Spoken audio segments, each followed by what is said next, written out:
नमस्ते.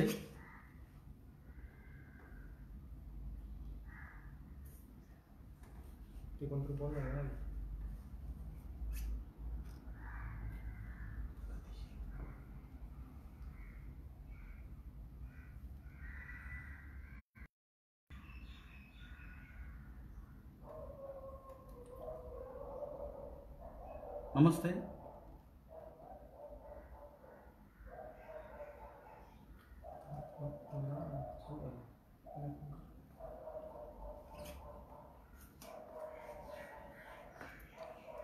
समाधान जी नमस्कार. सुरू करायचं आपण.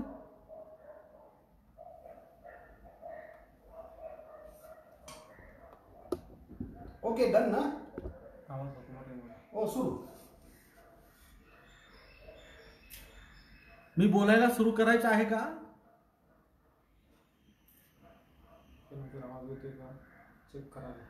माझा आवाज आपल्यापर्यंत पोहोचतोय?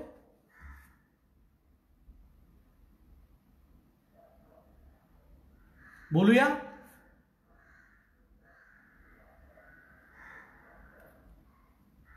मी मिलिंद कसबे, प्रगतिशील लेखक संघाने आयोजित केलेल्या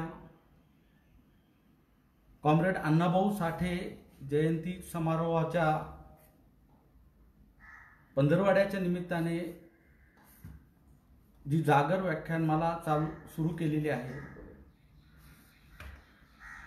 या व्याख्यानमालेमध्ये मला बोलण्याची संधी दिली यासाठी मी प्रगतिशील लेखक संघाचे मनापासून आभारी आहे. विशेषतः प्रगतिशील लेखक संघ महाराष्ट्र राज्याचे सरचिटणीस राकेश वानखेडे, सहसचिव समाधान इंगळे यांचा मी मनापासून ऋणी आहे. हे नवीन तंत्रज्ञान आत्मसात करणं आपल्याला अवघडच आहे, परंतु या तंत्रज्ञानाची ओळख करून देऊन त्याला हाताळणारे माझे मित्र महबूब काझी, माझे सहकारी आणि मित्र पत्रकार अशफाक पटेल यांचाही मी मनापासून आभारी आहे. आज या ठिकाणी मला जो विषय देण्यात आलेला आहे तो आहे लोककला आणि आजचे सांस्कृतिक वास्तव. मित्रहो, आपण लोककलांचा आणि आजच्या सांस्कृतिक वास्तवाचा विचार अण्णाभाऊंच्या कार्याच्या पटलावर जर केला तर आपल्याला अनेक गोष्टी समजू शकतील. माझ्या विषयाची मांडणी करताना मी 3 टप्प्यात बोलणार आहे. त्यातला पहिला भाग असा आहे की मला असं वाटत आलेलं आहे सतत की अण्णाभाऊंनी तमाशाचं नामकरण लोकनाट्य असं करून आपल्या लोककलेला एक आधुनिक चेहरा दिलेला आहे. आणि म्हणून अण्णाभाऊंना लोकशाहीर म्हणायचं हे जसं एका बाजूला खरं आहे, तसं दुसऱ्या बाजूला अण्णाभाऊंना कॉम्रेड म्हणायचं. अण्णाभाऊ लोकशाहीर होते की कॉम्रेड होते, अशा पद्धतीची जी काही चर्चा गेले कित्येक दिवस आपण करत आहोत. मला असं वाटतं या चर्चेभोवती फार रेंगाळण्यापेक्षा अण्णाभाऊ लोककलेच्या सगळ्याच सांस्कृतिक आचरणाला कृतिशीलपणे जोडलेले होते. या अर्थाने ते लोकशाहीर होते. आणि मुळातच अण्णाभाऊंचं सगळं काम ज्या विचार विश्वाला जोडलेलं होतं तो मार्क्सवादी विचार होता. अण्णाभाऊ का बदल करू शकले तमाशासारख्या लोककलेमध्ये? अण्णाभाऊ का बदल अपेक्षित होते? त्यांना कोणता नवा बदल करायचा होता आणि कशासाठी करायचा होता? या सगळ्या प्रश्नांची उत्तरं जेव्हा आपण शोधतो तेव्हा आपल्या अशा लक्षात येतं की काल पार्थ पोळके यांनी जी भूमिका मांडली, जग बदल घालून गेले भीमराव, जग बदल घालून घाव सांगून गेले भीमराव, ही जी भूमिका पार्थ पोळकेंनी मांडली आणि अण्णाभाऊंना हे सगळं बदलायचं होतं आणि या बदलाच्या मागे डॉक्टर बाबासाहेब आंबेडकर यांचा विचार होता. आपल्याला याची कल्पना असेल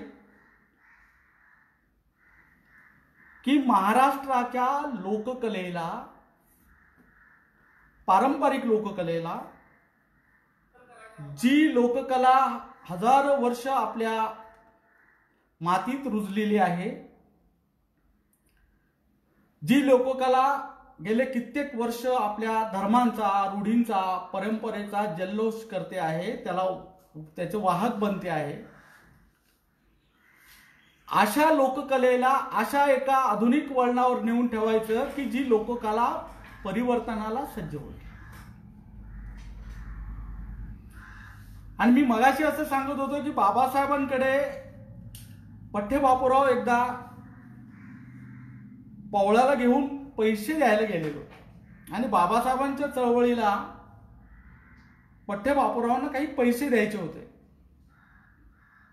पण बाबासाहेबांनी पठ्ठे बापूरावांचे पैसे नम्रपणे नाकारले. बाबासाहेबांनी ते पैसे का नाकारले? कशासाठी नाकारले?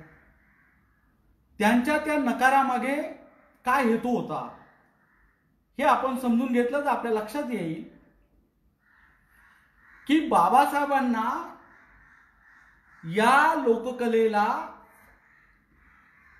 परिवर्तनवादाचा एक चेहरा द्यायचा होता, परिवर्तनवाद अपेक्षित होता बाबासाहेबांना,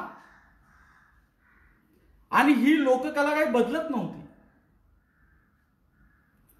म्हणून बाबासाहेबांच्या मनात असलेला बदल अण्णाभाऊंनी तमाशाचं लोकनाट्य असं नामकरण करून केलं असं मला वाटतं. मित्रहो, मला एक गोष्ट सांगायला संकोच वाटतोय की आपल्याकडे तमाशा लोककलेचा आणि एकूणच भारतातल्या लोककलेचा अभ्यास नीट झालेला नाही. मी गेले 10-15 वर्ष लोककलावंतांच्या बरोबर काम करताना हे पाहतोय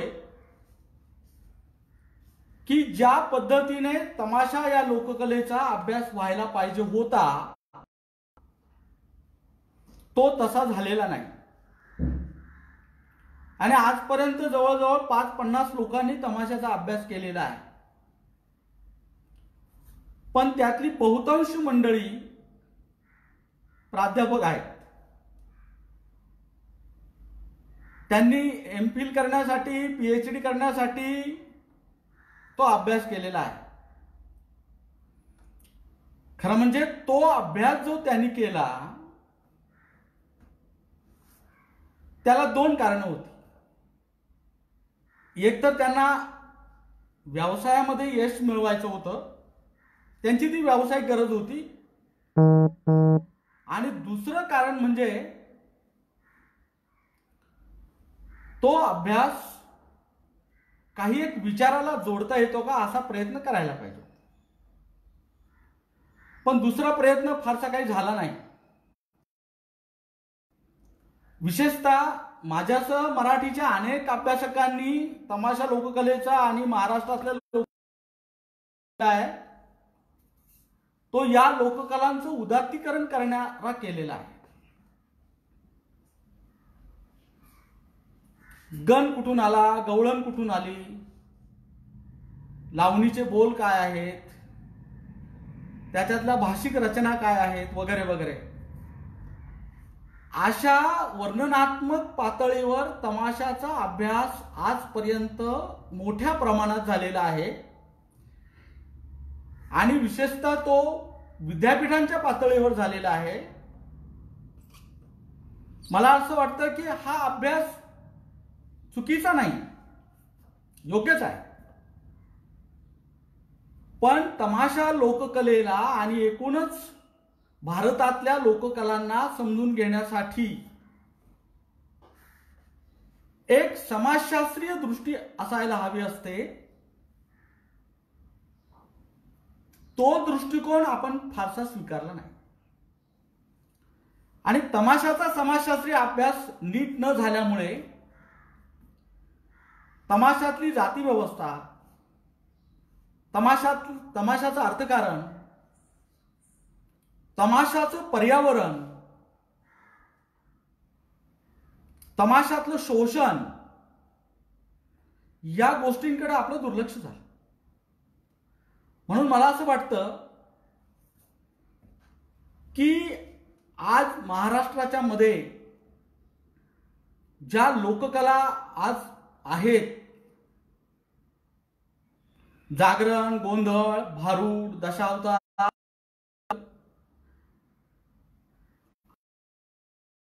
आज महाराष्ट्रामध्ये आपल्याला दिसत आहेत, त्या सगळ्या लोककलांचा आजची त्यांची स्थिती काय आहे, तर आपल्या असं लक्षात येईल की हे सगळे भिकेला लागलेले आहेत, त्यांची स्थिती वाईट आहे. मग ती का वाईट आहे? म्हणजे तमाशात जेव्हा एखादी स्त्री नाचते तेव्हा ती नाचणारी नसते आणि पडद्यावर जेव्हा एखादी स्त्री नाचते तेव्हा ती नृत्यांगना होते. असं ते सगळा प्रकार आहे. म्हणून महाराष्ट्रातल्या तमाशाच्या अगोदर प्रचलित असलेल्या लोककलांच्या मधून तमाशा एक कला जन्माला आली. तमाशा ही काही स्वतंत्र कला नाही आहे. खरं म्हणजे तमाशा हा शब्द सुद्धा मराठी नाही आहे, तो फारसी उर्दूतून आपल्याकडे आलेला आहे. म्हणजे ही जी लोककला आहे, ही लोककला महाराष्ट्रातल्या प्रचलित लोककलांच्या मधून जन्माला आलेली आहे. ती सुटी स्वतंत्र लोककला नाही. म्हणजे तमाशाने जागरणातनं थोडंसं काहीतरी घेतलं, गोंधळातनं घेतलं, दशावतारातनं घेतलं, अशा अनेक लोककलांच्या मधनं विकसित झालेली कला आहे. पण एक गोष्ट आपल्या लक्षात येईल की ही जी आहे, ह्या सगळ्याच लोककला महाराष्ट्राच्या पातळीवर जर आपण पाहिलं आणि भारताच्याही पातळीवर जर पाहिलं, विशेषतः उत्तरेकडच्या रामलीला, रासलीला, दक्षिणेकडचे कथकली आणि कथकली सारखे जे प्रकार आहेत, किंवा गुजरातमध्ये भवाई आहे, जसं महाराष्ट्रामध्ये तमाशा आहे, जागरण आहे, गोंधळ आहे, तर ह्या सगळ्या ज्या लोककला आहेत, या लोककलेंना आज बुरे दिन आहेत. त्या दुबळ्या बनलेल्या आहेत, त्या कमकुवत बनलेल्या आहेत आणि त्या लोककलांच्या मध्ये जो लोककलावंत आहे त्याची अवस्था इतकी दयनीय आहे,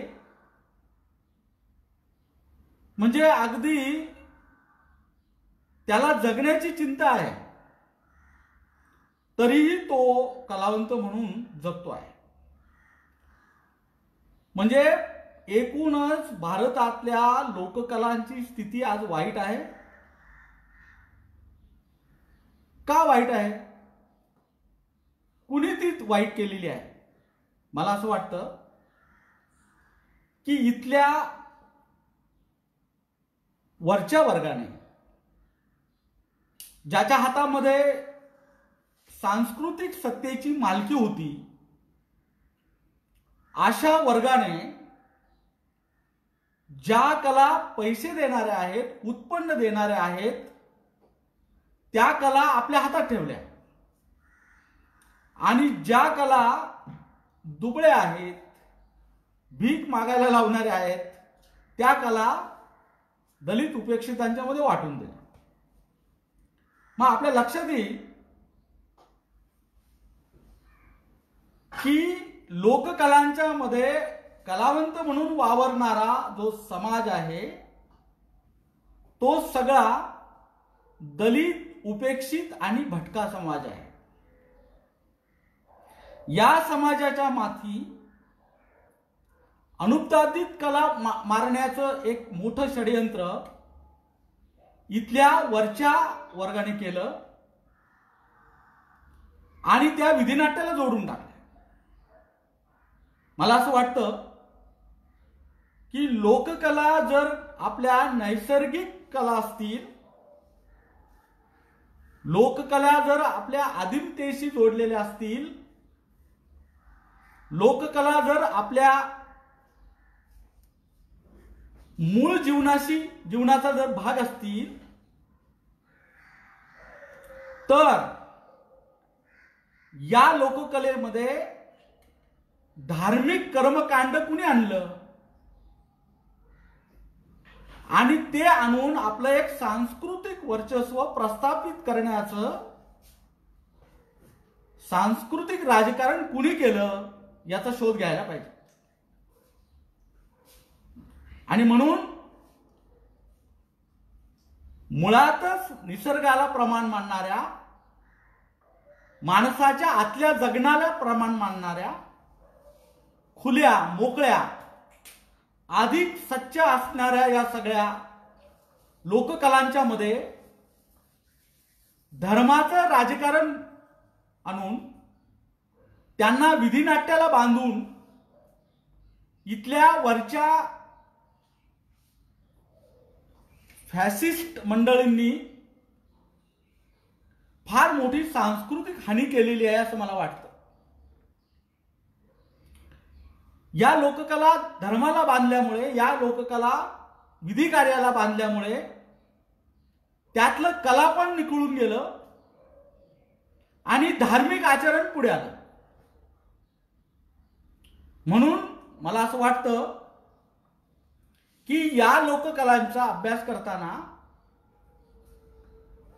अशी ही चिकित्सा आपल्याला करायला पाहिजे. ज्या आपल्या जगण्याचा मूळ गाभा होत्या त्या लोककला विशिष्ट लोकांनी धार्मिक कर्मकांडाला जोडल्यामुळे त्या लोककला ना कलेच्या फॉर्ममध्ये नीट विकसित झाल्या, ना व्यवसाय म्हणून नीट विकसित झाल्या. आणि आपल्या असं लक्षात येईल की बाबासाहेब आंबेडकरांनी ब्रोकन मॅनची संकल्पना मांडलेली आहे. आणि बाबासाहेबांचं ब्रोकन मॅन आपल्याला माहित आहे, पाठीचा कणा मोडलेला माणूस. मी जेव्हा तमाशाचा अभ्यास करत होतो आणि तमाशगिरांच्या मध्ये फिरत होतो तेव्हा माझ्या असं लक्षात आलं की बाबासाहेबांनी जाती संस्थेची उतरण ज्या पद्धतीने सांगितली तशी जाती संस्थेची उतरण तमाशामध्ये आहे. म्हणजे तमाशाचा मालकी असलेला, विशेषतः आर्थिक मालकी असलेला वर्ग हा वरच्या जातीतला आहे, पाटील आहे, तो सावकार आहे तो. आणि तमाशा ज्याच्या नावावर चालतो ती जी नाचणारी नाही ती मात्र महार मांग आहे. म्हणजे नाव विठवायचं आणि पैसा दुसऱ्याकडे, असा तो प्रकार आहे. म्हणजे तमाशातला कलावंत आणि तमाशातला मालक यांच्या जाती जर पाहिल्या तर आपल्या लक्षात येईल की मालकाची जात वरची आहे, कलावंताची जात खालची आहे. वाजवायला मातंग, गायला महार, नाचायला कोल्हाटी आणि तमाशाचा तंबू बांबू रोवायला आदिवासी. ही जी जातीची उतरण आहे तमाशामध्ये ती आजही आहे. आणि बाबासाहेब ज्याला ब्रोकन मॅन म्हणत होते तो ब्रोकन मॅन तिथे आहे. या तमासगिरांचे प्रश्न कलावंत म्हणून आणि व्यक्ती म्हणून खूप भयान आहेत. म्हणजे आपल्याला असं वाटतं की यांना खूप पैसे मिळतात, तसं नाही आहे. आणि मी महाराष्ट्रातले अनेक कलावंत असे पाहिलेले आहेत की जे त्यांच्या अखेरच्या आयुष्यामध्ये दीन दुबळे बनलेले आहेत, लाचार बनलेले आहेत, विकलांग बनलेले आहेत. म्हणजे आयुष्याची त्यांची संध्याकाळ इतकी भयान अवस्थेत जाते. म्हणजे ज्या कलावंताने आयुष्यभर तमाशा कलेला नाव दिलं, तमाशासाठी आपलं जगणं अर्पण केलं, आपल्या घुंगराच्या तालावर उभ्या महाराष्ट्राला नाचवलं, आपल्या वगातल्या अभिनयातून उभ्या महाराष्ट्राला मंत्रमुग्ध केलं, अशा लोककलावंतांना त्यांच्या अखेरच्या आयुष्यामध्ये दीन होण्याची पाळी येते. ही राष्ट्राची फार मोठी सांस्कृतिक शोका. तमाशाचं अर्थकारण पाहत असताना ही शोकापणे दिसते. पण मित्र, मला अजून एक गोष्ट आपल्याला सांगायची आहे की तमाशातली जाती व्यवस्था, त्यातलं अर्थकारण, त्यातली समाज व्यवस्था हे सगळं तपासत असताना अण्णाभाऊंना अपेक्षित असलेला पुरोगामी तमाशा आज आहे का, असा प्रश्न आपल्याला. आणि या प्रश्नाचं उत्तर मला स्पष्टपणे द्यावंसं वाटतं ते असं की अण्णाभाऊंना अपेक्षित असलेला तमाशा आज अस्तित्वात नाही. आपल्याला याची कल्पना असेल की अण्णाभाऊंनी किती वग लिहिले, खूप वग लिहिले, किती लावण्या लिहिल्या, त्या सगळ्यांची यादी आपल्याला माहित आहे. म्हणजे अकलेची गोष्ट, पुढारी मिळाला, देशभक्त घोटाळे, असे वग अण्णाभाऊंनी लिहिले. आणि मी जेव्हा शोध घेतला तेव्हा असं लक्षात आलं की हे वग तमाशात, आधुनिक तमाशात, आजच्या तमाशात झालेच नाही.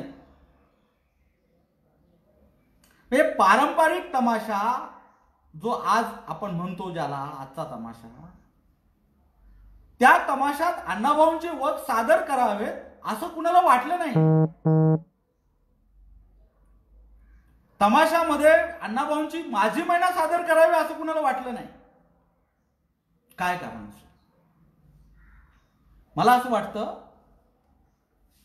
की अण्णाभाऊंच्या मधला जो मार्क्सवादी विचारवंत आहे, तो विचारवंत या कलेला एक नवा चेहरा देऊ पाहत होता आणि या कलेतलं वर्गीय शोषण पाहत होता. अण्णाभाऊंना तमाशाला वेगळा चेहरा द्यायचा होता, परिवर्तनवादी चेहरा द्यायचा होता, पुरोगामी चेहरा द्यायचा होता. त्यांनी तमाशात गणपतीचं ते स्तवन काढून आणि तिथे प्रबोधन गीत आणलं.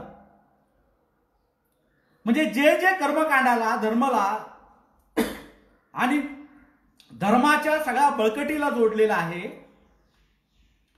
ते काढण्याचं काम अण्णाभाऊंनी केलं.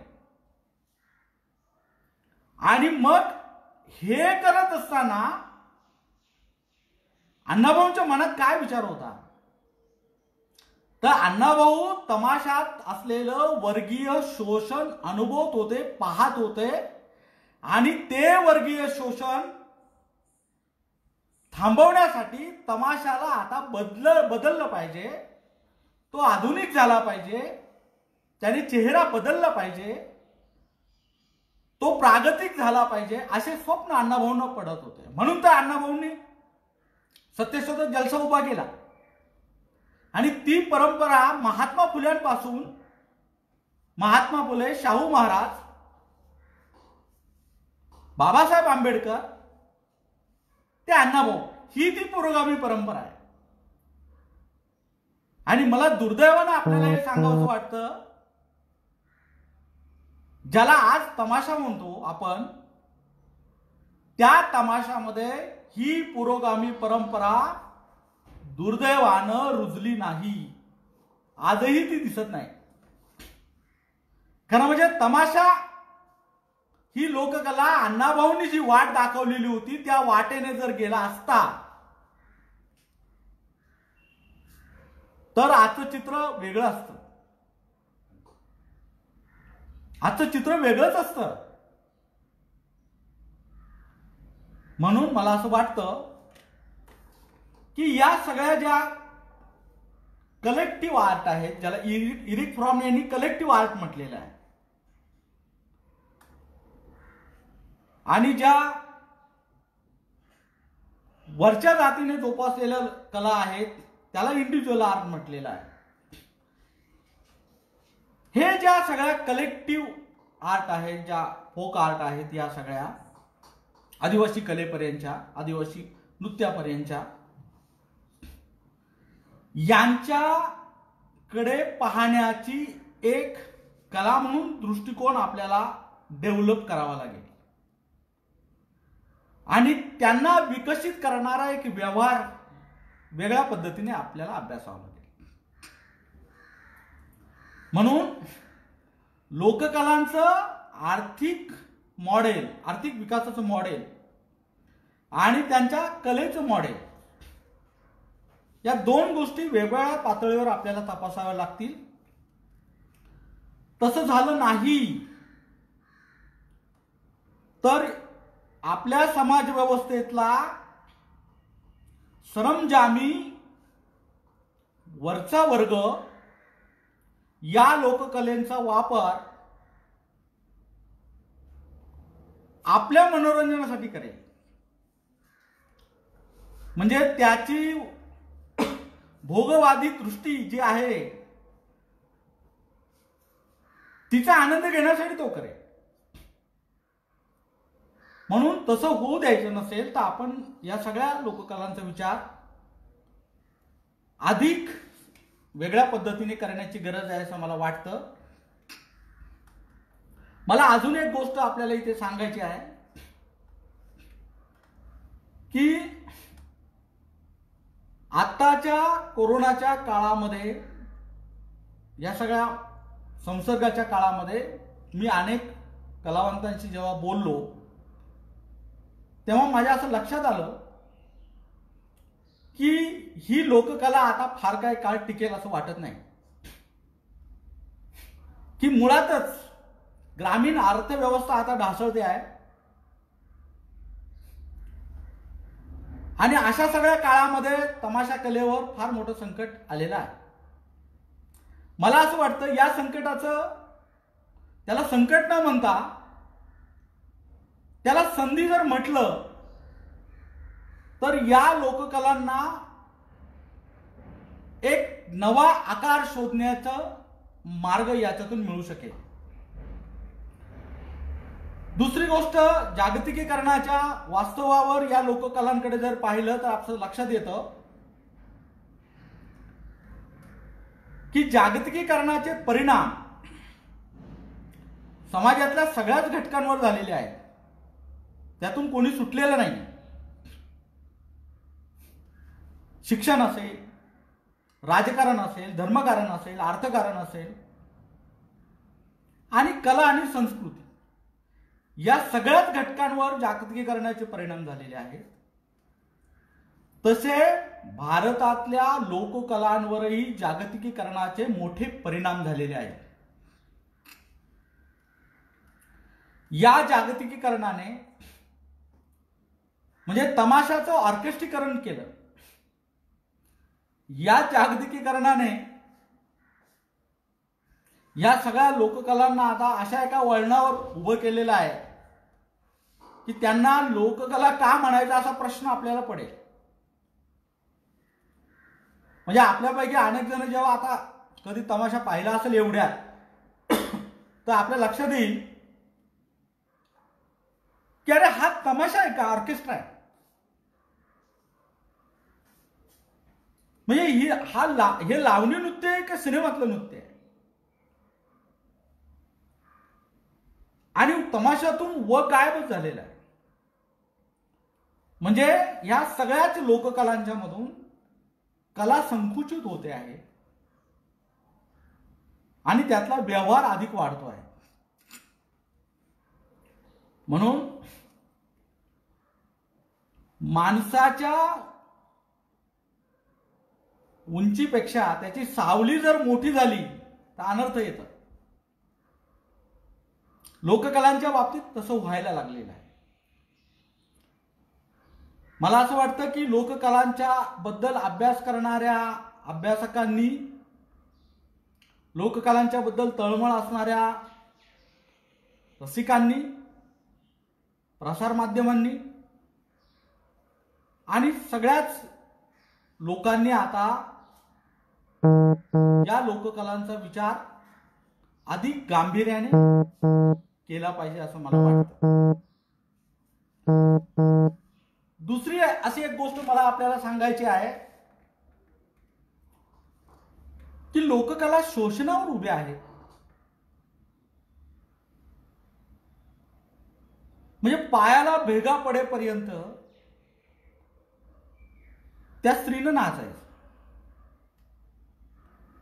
अगदी मासिक पाळीत सुद्धा तिला थांबता येत नाही, कारण त्या दिवसाचा रोज तो मालक देत नसतो तिला. ओढ्या नाल्यावर आंघोळ करायची आणि पुरुषी वेखलेल्या आंघोळ करणारी तमासगिरी असं. मित्र, मला तुम्हाला अजून एक गोष्ट सांगायची आहे की तिला कोणतीच प्रतिष्ठा नाहीये. तिला समाजात कधी साधा हळदी कुंकाला कोणी बोलवत नाही.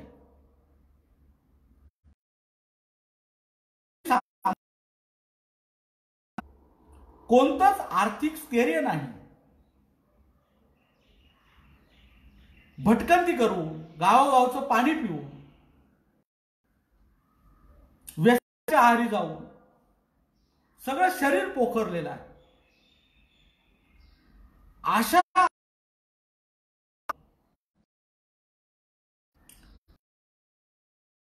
जशी सामाजिक कुचंबना होते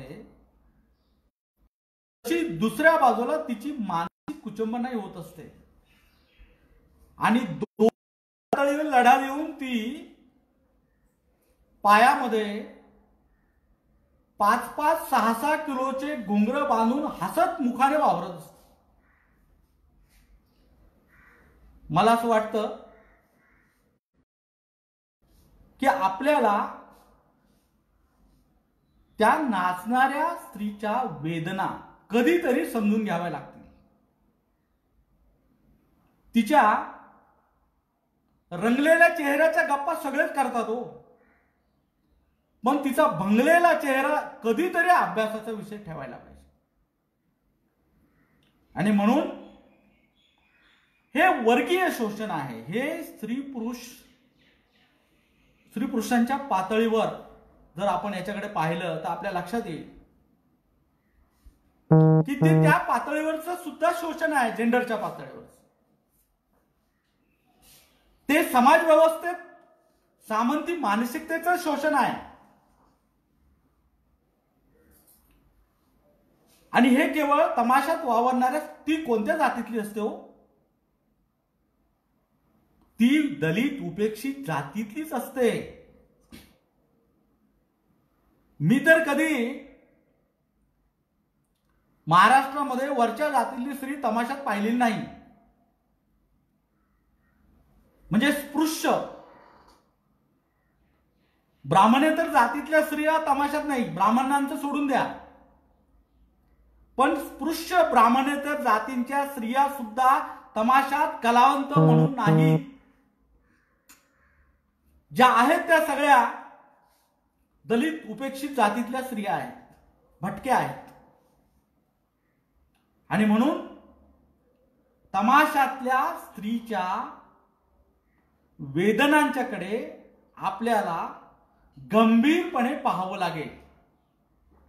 अन्यथा ती स्त्री केवळ एक भोगवस्तू म्हणून राहील, एक शृंगार कहाणी बनून राहील. तमाशा एवढी म्हणजे ह्या सगळ्या लोककला इतक्या सोप्या आहेत का हो? त्या शृंगाराच्या गोष्टी नाहीच आहेत. महाराष्ट्रामध्ये खूप लोकांनी या तमाशा आणि या सगळ्या महाराष्ट्रातल्या लोककलांचा अभ्यास केलाय, पण इतकं उदात्तीकरण करून टाकलेलं आहे की या लोककला टिकल्याच पाहिजे, जगल्याच पाहिजेत. म्हणजे पोतराजाच्या पोरानं आयुष्यभर पोतराजीच करायची, त्याने शाळेत जायचं नाही. नाचणाऱ्याच्या पोरीनी फक्त नाचायचंच असं नाही. बाबासाहेबांच्या मनामध्ये या लोककलेंना एक नवा चेहरा द्यायचं असं होतं. तो कृतीत आणण्यासाठी अण्णाभाऊंनी पावलं टाकले आणि या लोककलांना पुरोगामी चेहरा दिला. त्या पुरोगामित्वामध्ये हे लोककलावंत शिकले पाहिजेत, हे आपल्या हक्काबद्दल, आपल्या अस्तित्वाबद्दल जागरूक झाले पाहिजेत. भारतामध्ये यांना सन्मानाने जगण्याची एक सांस्कृतिक प्रतिष्ठा मिळायला पाहिजे असं अपेक्षित होतं. तर गेले कित्येक दिवस मी पाहतोय, गेले कित्येक दिवस पाटील तमाशातल्या बाईला नाचवतच आलेला आहे आणि तमाशाच्या रावटीत मागच्या बाजूने चोर पावल्याने तसं राजकारण शिरतं हे आपल्याला माहित नाही का? तमाशा आणि राजकारणाचं नातं आपण सगळे जाणून आहात. मला असं वाटतं तमाशा कला ही केवळ शृंगार कला नाही, ती आपल्या आदिम जगण्याशी, आपल्या नैसर्गिक जगण्याशी, आपल्या आतल्या अस्तित्वाशी जोडलेली कला आहे. तिचं व्यावहारिक रूप आज काही दिसत असलं, पण तिचं कलात्मक रूप भन्नाट आहे आणि ते अधिक सच्च आहे, खरं आहे. म्हणजे नावाजलेल्या हिरोला सुद्धा जे जमणार नाही ते तमाशातल्या सोंगड्या एका मिनिटात करून दाखवतो. हे जे सच्चेपण आहे, हे जे अस्सलपण आहे, हे जे खरेपण आहे, त्याकडे आपल्याला बघावं लागेल. त्याचं काय करायचं हे नीट ठरवावं लागेल. दलित, उपेक्षित आणि वंचितांनी जपलेली, जोपासलेली लोककला आहे. या लोककलेला कुणी आपली शृंगार भूक भागवणारी लोककला समजत असेल तर ती आपली सांस्कृतिक शोकांतिका ठरेल. ते तसं नाहीये. मला खूप जण विचारतात, मग आता तमाशाचं काय करायचं, आता तमाशाचं काय होईल? तमाशा अशा एका वळणावर उभा आहे की जो कधीतरी मृत्यूशयेवर जाणार आहे. पण कार्ल मार्क्सच्या तत्वज्ञानामध्ये जो विरोध विकासाचा सिद्धांत आहे तो या लोककलेला लावला तर आपल्या लक्षात येईल की आताची पारंपरिक तमाशाची लोककला जेव्हा मृत्यूशय्येवर जाईल, जेव्हा ती संपण्याच्या मार्गावर उभी राहील, तेव्हा तिथून एक नवीच कला जन्माला येईल आणि जागतिकीकरण ते आणेल. ती अधिक परिवर्तनवादी असेल, अधिक खरी असेल, अधिक सत्याकडे जाणारी असेल, अशी अपेक्षा तर करायला हरकत नाही. पण तमाशा लोककलेचा एक छोटासा अभ्यासक म्हणून मला असं वाटतं की ही कला फार काळ टिकवण्यात काही अर्थ नाही. कारण लोककलावंतांचे प्रश्न आज जर मी पाहतोय ते इतके बिकट आहेत. एक नवे नवे आधुनिक कलेचे मार्ग आपण स्वीकारले पाहिजेत. मोठ्या मोठ्या कलांवर कब्जा केला पाहिजे आणि आपलं गमावलेलं सांस्कृतिक प्रभुत्व पुन्हा एकदा मिळवलं पाहिजे. म्हणून जागतिकीकरण या लोककलांना एका वेगळ्याच वळणावर उभं करील. आज ज्या त्या नामशेष होत आहेत त्या अधिक नामशेष होतील. त्यातून कलेचं एक नवं प्रारूप जन्माला येईल आणि हे प्रारूप जन्माला जेव्हा येईल तेव्हा मात्र परिवर्तनवादी चळवळींचा, परिवर्तनवादी लेखकांचा, परिवर्तनवादी कलावंतांचा हस्तक्षेप महत्वाचा ठरणार आहे. कारण तो हस्तक्षेप जर आपण केला नाही तर इथली सामंती वर्गवादी व्यवस्था या कलांचा वापर आपल्या धार्मिक प्रचारासाठी सतत करत राहणार आहे. म्हणजे लग्न झालं की जागरण गोंधळ घालायचा हे ठरलेलं, असं ते करत राहणार. म्हणून ग्रामचीने सांगितल्याप्रमाणे कल्चरल हेजेमनी हे जे सांस्कृतिक प्रभुत्वाचं प्रकरण आहे, सांस्कृतिक वर्चस्वाचं प्रकरण आहे, याकडे आपण नीट पाहिलं पाहिजे. आणि तमाशा महाराष्ट्रातल्या लोककला, भारतातल्या लोककला या सगळ्या लोककलांकडे सामाजिक न्यायाच्या भूमिकेतून जर आपण पाहिलं तर आपल्याला काही एक कळू शकेल असं मला वाटतं. कृपा करून या लोककलावंतांच्याकडे पाहताना आपली दृष्टी अधिक सच्ची, अधिक खरी, अधिक प्रामाणिक ठेवणं हेच महत्त्वाचं आहे असं मला वाटतं. मला माहीत नाही उद्या काय होईल, पण मी आता काही लोककलावंतांच्या मुलांशी बोललो, काही लोककलावंतांचं मी कुटुंबाशी जोडलं गेलेलो आहे. तेव्हा माझ्या असं लक्षात येतं की आता तमाशातली दुसरी पिढी शिकते आहे.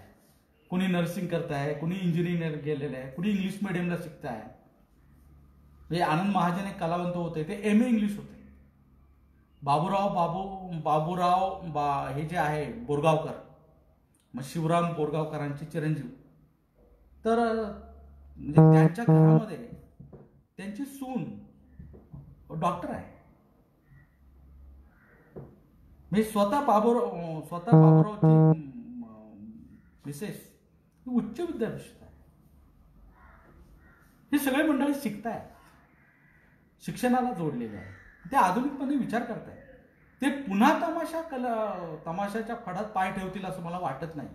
आणि त्या मुलांशी बोलल्यानंतर जाणवतं की ते शिकून आता अधिक शहाणे झालेले आहेत, विचारी झालेले आहेत. तमाशा कलेबद्दल त्यांच्या मनात फारसे आस्था नाही. असे खूप कलावंत आहेत का जे ते स्टेजवर असतात पण त्यांचे घरातलं कोणी स्टेजवर नसतं. म्हणून तमाशा कला आता त्या अर्थाने सुद्धा बदलते आहे. म्हणजे पुढे ही पिढी जी आहे तमासगिरांची ती राहील की नाही याबद्दल शंका आहे. आणि तमाशा त्या अर्थाने पण बदलेल असं मला वाटतं. मला या ठिकाणी प्रगतिशील लेखक संघाने बोलण्याची संधी दिली. मी आपले मनापासून आभार व्यक्त करतो आणि समाधान इंगळे यांची परवानगी घेऊन मी इथे थांबतो. या सगळ्या मांडणीमध्ये खूप लोकांनी प्रतिक्रिया दिलेल्या आहेत. उमेश इंगळे, राम बाहेती, समाधान आहेतच, खूप लोकांनी याच्यामध्ये कॉमेंट्स टाकलेले आहेत. सर्वांचं मी ऋणी आहे आणि खरं म्हणजे त्यांची नावं घ्यायला पाहिजेत, कारण मी माझ्या बोलण्याच्या फ्लोमध्ये त्यांची नावं घेऊ शकलो नाही. परंतु मी अनिरुद्ध नखाते यांचा मनापासून आभारी आहे. त्यानंतर PK वरे, ते माझे मित्र आहेत, नेहमी बरोबर असतात माझ्याबरोबर. ज्येष्ठ लेखक आणि आपल्या सर्वांचे मार्गदर्शक पार्थ पोळके, ज्यांचं काल भाषण झालं तेही हे ऐकत होते. राजकुमार कदम, लुलेकर सरांनी सुद्धा ते ऐकलंय. म्हणजे माझं भाग्य आहे की एवढ्या मोठ्या माणसांनी मला ऐकलं. विजय वाघमारे, प्रिया धारूरकर, श्रीकृष्ण खरात, उमेश इंगळे, विलास दांगट, अनीस पटेल, रुपेश वासगे, अशफाक पटेल, निलेश नेवकर, अशोक गावडे, शैलेश आवटी, जवाहर लोणकर, या सर्वांचा मी मनापासून ऋणी आहे. कारण अलीकडं ऐकणारी माणसं खूप कमी झालेली आहेत. पुन्हा एकदा माझे परममित्र महबूब काझी यांचा मी मनापासून ऋणी आहे. आमचे कॉम्रेड मित्र राजू देसले आणि गणेश वाव्हळ हेही या व्याख्यानाला जॉईन झाले. त्यांचाही मी मनापासून आभारी आहे. विशेषतः राम बाहेतेंनी खूप आम्हाला प्रतिक्रिया दिलेल्या आहेत. पुन्हा एकदा सर्वांची मी ऋण व्यक्त करतो आणि इथे थांबतो. धन्यवाद.